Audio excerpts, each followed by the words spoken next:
What's up, cool people? I'm Matt Conroy. Welcome back to our Bible study. Okay. So, we've got Numbers chapter 2 lined up for now. First chapter was just kind of laying out Israel's fighting force, essentially, who was and was not part of that, and how big it was. And we'll see what happens from there, I guess, in this chapter and following. So here we go. Numbers chapter 2. Then the Lord gave these instructions to Moses and Aaron. When the Israelites set up camp, each tribe will be assigned its own area. The tribal divisions will camp beneath their family banners on all four sides of the tabernacle, but at some distance from it. The divisions of Judah, Issachar, and Zebulun are to camp toward the sunrise on the east side of the tabernacle, beneath their family banners. These are the names of the tribes, their leaders, and the numbers of their registered troops. From the tribe of Judah, Nahshon, son of Amminadab, being their leader.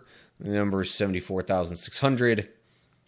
From Issachar, led by Nethanel, son of Zuar, 54,400. From Zebulun, led by Eliab, son of Helon, 57,400. So the total of all the troops on Judah's side of the camp is 186,400. These three tribes are to lead the way whenever the Israelites travel to a new campsite. Alright, so we've got more specifics, or at least we're getting more specifics on where the different tribes are supposed to camp out relative to the tabernacle, and maybe what some of their assigned responsibilities are as they travel and camp. Footnote of tabernacle just says tent of meeting because of the Hebrew translation. So there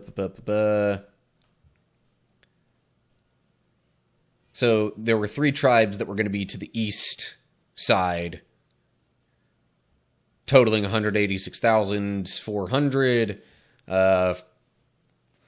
and I would assume there's going to be three tribes then on each, placed at each cardinal direction relative to the tabernacle. But it also mentions specifically here that these three tribes, Judah, Issachar, and Zebulun, would lead the way whenever the Israelites travel to a new campsite. They would have been traveling somewhat to the east, so for that reason it makes a little sense. Although it would have also been kind of north, because they're like going from Egypt-ish up to modern-day Israel-ish. So, yeah. Kind of north and east. Okay. Let's get to the next group, starting in verse 10. The divisions of Reuben, Simeon, and Gad are to camp on the south side of the tabernacle, beneath their family banners. These are the names of the tribes, their leaders, and the numbers of their registered troops. The tribe of Reuben, led by Elizur, son of Shittior, 46,500. From the tribe of Simeon, led by Shelumiel, son of Zurishaddai, 59,300. And from the tribe of Gad, led by Eliasaph, son of Duel, 45,650. So the total of all the troops on Reuben's side of the camp is 151,450. These three tribes will be second in line whenever the Israelites travel. So, you got the east and then the south directions as they camp out. Not sure if there's a particular logic to that, or if that's just kind of how it is. There might be a particular order to the tribes that I'm missing at the moment. does seem like, I mean, because Reuben was the oldest son of Jacob, aka Israel. I think Judah might have been the next oldest. So maybe it was the tribes of the elder sons that were in these areas, which is why they would be first in the procession. I don't know.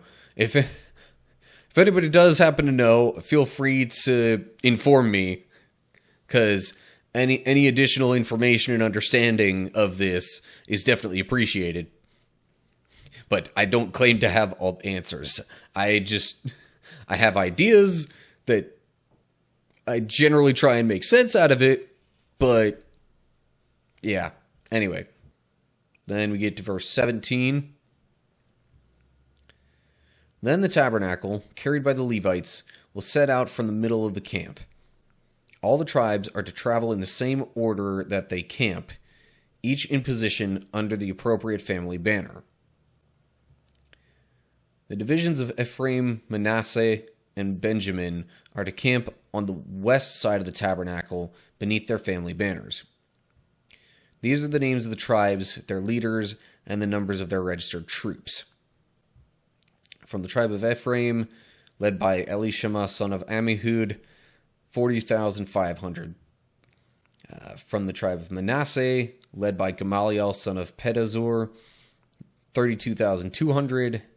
From the tribe of Benjamin, led by Abidan, son of Gideoni, 35,400.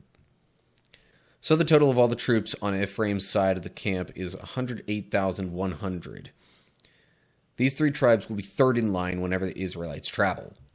So now that we've done east, south, and west, clearly it's moving through the tribes in like a clockwise direction from where they would be camped out.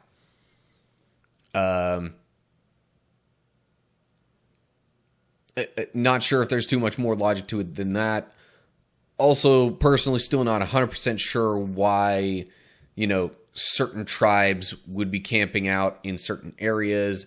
That may reflect where they eventually wind up when they get to the Promised Land.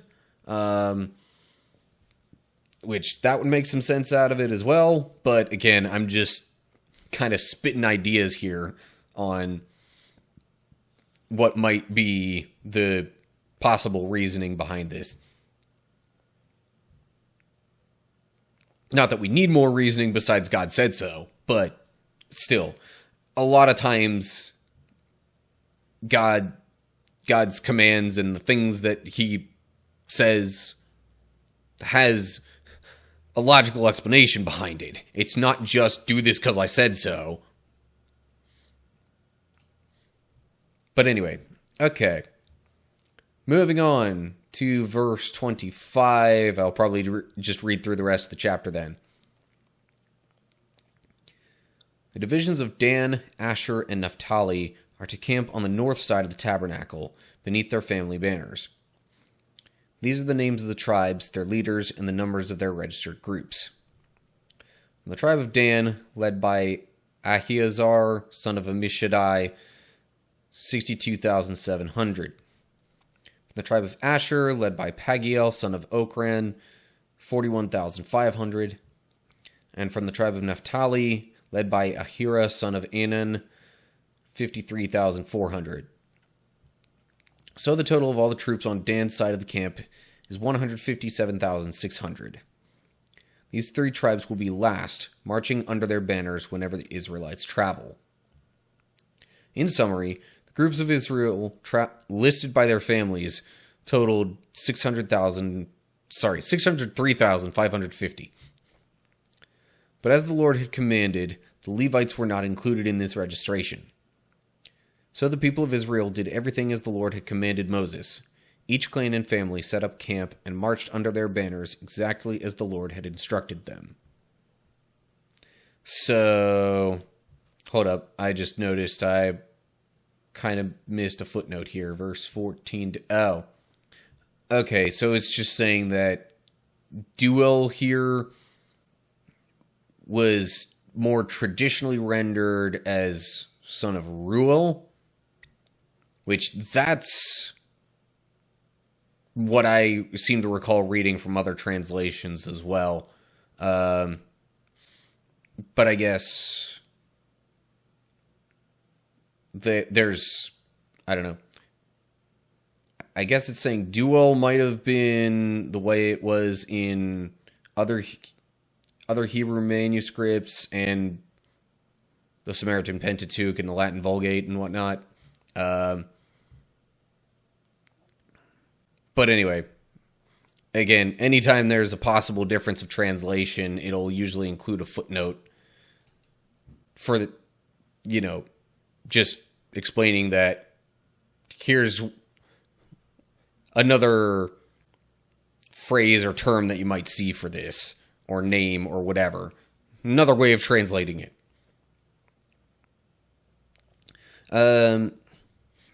So, out of all four of these sides, the west side had the fewest troops. And then south, and then north, and then east.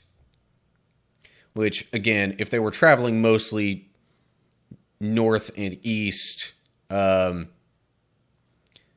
guess maybe having those tribes, having those groupings of tribes contain the most, fighting men, might have made some sense, because then those were the sides that they'd most likely get attacked from. So then they would have the majority, or at least a large portion of their forces kind of in the way already, so to speak, if anyone tried to ambush them or whatever while they were camped out.